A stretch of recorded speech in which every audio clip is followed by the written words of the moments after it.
ये संसार अग्नि की ज्वाला है। ज्वलत ज्वालम शीतम सुपद मकरंदई समयतु, हरिवंश महाप्रभु श्रीमद राधा सुधा निधि में कहते हैं। ये संसार जलती हुई ज्वाला है, कामाग्नि, क्रोधाग्नि, लोभाग्नि, मोहाग्नि, मदाग्नि। हे प्रिया प्रीतम, अपने चरण कमलों की शीतल किरणों से हमारे हृदय को इस संसार रूपी जलन से बचा लीजिए, शीतल कर दीजिए। जलत ज्वालय शीतई सुपद मकरंदई समयतु, इसका समन कर दीजिए। महाप्रभु चैतन्य देव जी कहते हैं कि इस महान संसार रूपी अग्नि के समन के लिए निर्वापणम, शांत करने, जैसे अग्नि में वर्षा हो जाए एकदम सब शांत, ऐसे भगवान नाम जप, भगवान नाम कीर्तन से समस्त दोषों का नाश। संसार अग्नि क्या है? ये काम, क्रोध, लोभ, मोह, मद, मत्सर, ये अग्नियां हैं। ये उपासक के हृदय को जलाती रहती है। यदि नाम जप चल रहा है, नाम संकीर्तन चल रहा है, तो इन समस्त दोषों का नाश हो जाएगा। जैसे जलती हुई आग में जल पड़ जाए और शांत हो जाते हैं, ऐसे ही भगवान नाम जप, भगवान नाम कीर्तन से समस्त दोषाग्नियों का नाश हो जाता है। जीवों के श्रेया माने परम कल्याण, श्रेया कैरव चंद्रिका वितरणम, जीवों के परम कल्याण के लिए ये परम दाता है। नाम जप, नाम कीर्तन परम श्रेय है, परम कल्याण है।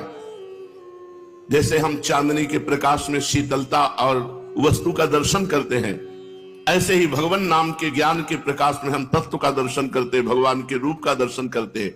और परम श्रेय यही है कि भगवत साक्षात्कार हो जाए। तो श्रेया कैरो चंद्रिका वितरणम, भगवत साक्षात्कार की योग्यता प्रदान करने का, परम मंगल, परम कल्याण करने की सामर्थ्य भगवान के नाम जप में, भगवान के नाम कीर्तन में। विद्या वधु जीवनम, विद्या रूपी वधु का जीवन है। विद्या कौन? जिससे अविद्या का नाश हो जाए, अज्ञान का नाश हो जाए। भगवान नाम ये परम विद्या है। जैसे सेवक जी महाराज कहते, विद्या हरिवंश मंत्र चतुरक्षर जपत सिद्धि भव उद्धरणम, ये हरिवंश नाम परम विद्या है। ऐसे ही कृष्ण नाम परम विद्या है। और इस विद्या रूपी वधु का स्वामी है, जीवन है, प्रीतम है कीर्तन करना, जप करना। जो नाम जप करता है उसके अंदर अद्भुत विद्या का प्रादुर्भाव हो जाता है। आनंदाम्बुधिवर्धनम प्रतिपदम, हमारे हृदय में आनंद समुद्र विराजमान है, पर हम बहिर्मुख होकर क्षुद्र विषय के ओस कणों से अपनी तृप्ति करना चाहते हैं। जलमा मीन पियासी मोहि सुन सुनियावे हासी, आनंद सिंधु मध्य तव वासा, आनंद सिंधु के मध्य में वास करने वाला पिपासु भोगों के क्षुद्र ओस कणों से अपनी पिपासा शांत करना चाहता है।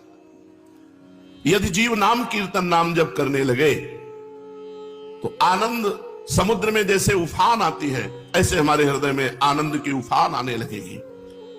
आनंद रूपी सागर का वर्धन करने वाला। आनंदाम्बुधिवर्धनम प्रतिपदम पूर्णामृत स्वादनम, और प्रत्येक पद पर, प्रत्येक क्षण पर नाम जापक को, नाम कीर्तन को जो रसास्वादन करता है, कैसा है? बोले पूर्ण अमृत में। राधा नाम सुधा रसम रसीतुम जिह्वास्त में विह्वला, राधा नाम क्या है? बोले पूर्ण अमृत है, इसका खूब है जिह्वा तू रस लंपट बन करके राधा राधा राधा राधा राधा ऐसा पान कर।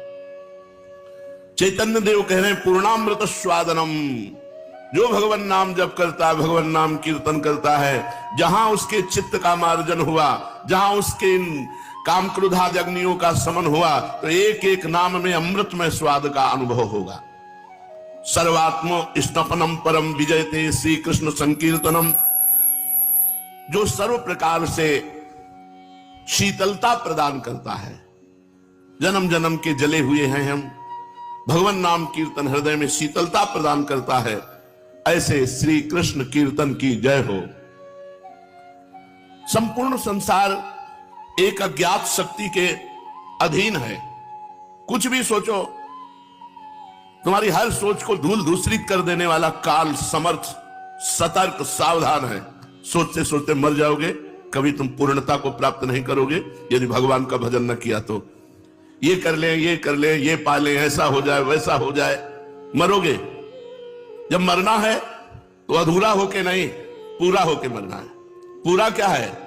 अब कछुनाथ न चाहिए मोरे, दीन दयाल अनुग्रह तोरे। हो गया नाथ, पूरा जीवन हो गया, जन्म के जन्म हो गए भटकते हुए, अब नहीं चाहिए संसार, अब आप चाहिए प्रभु, अब कछुनाथ न चाहिए, अब मुझे कुछ नहीं चाहिए, पूर्ण होके मरो, ये चाह वो चाह, इतना हो जाए उतना हो जाए। काल भगवान सतर्क तुम्हारे समस्त मनोरथों पे पानी फेरने के लिए और सावधान है। एक तमाचा काल का लगा, सब बिखर गई कामनाएं। इसलिए परम शीतल भगवान नाम का निरंतर जप, भगवान नाम कीर्तन। जीव की स्थिति सुख में है। ईश्वर अंश जीव अविनाशी, चेतन अमल सहज सुख राशि। जीव क्या है? सुख स्वरूप है। वो अपने सुख स्वरूप को भूल करके दुखालयम, जिसे संसार को भगवान ने कहा अशाश्वतम, नाशवान, दुखमय है, ये वहां सुख खोज रहा है। एक व्यक्ति के पास हजारों करोड़ की संख्या में धन है, बावरा है, वो पागल है धन में। उसको यह समझ में नहीं आ रहा कि मेरा ये सर्व संपत्ति, मेरा ये सब वैभव एक क्षण में काल छुटा देगा। जब शरीर नहीं रहेगा तो करोड़ों रुपए रहेंगे क्या? तुम्हारा ये वैभव रहेगा क्या? भगवान का चिंतन नहीं किया तो अभी तुम पूर्व पुण्य के बल से करोड़पति बने हो, अरबपति बने हो, फिर नाली के कीड़ा बनोगे, भूत बनोगे, चमगादड़ बनोगे, उल्लू बनोगे, फिर क्या तुम सुख शांति प्राप्त कर पाओगे? दुर्लभ देह पाए हरि पद भजु, कर्म वचन अरु जीते, मन पछितई है अवसर बीते। दुर्लभ मनुष्य देह मिली है भगवान के भजन करने के लिए।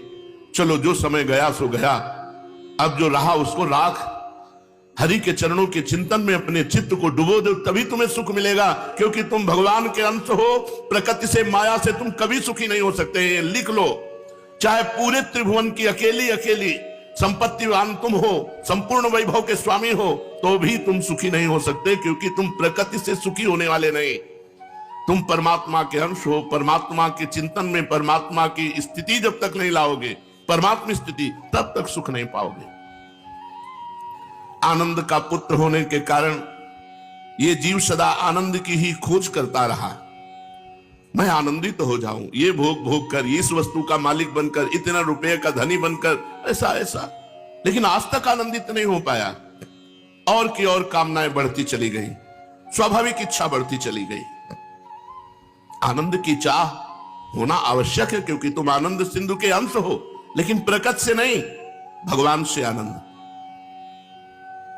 अगर आनंद में रहना है तो आनंद सिंधु से पृथक होकर नहीं, संसार से पृथक होकर, आनंद सिंधु के सन्मुख होकर। यहां उल्टा है, आनंद चाहिए भगवान से विमुख होकर, संसार के सन्मुख होकर आनंद ढूंढ रहा है।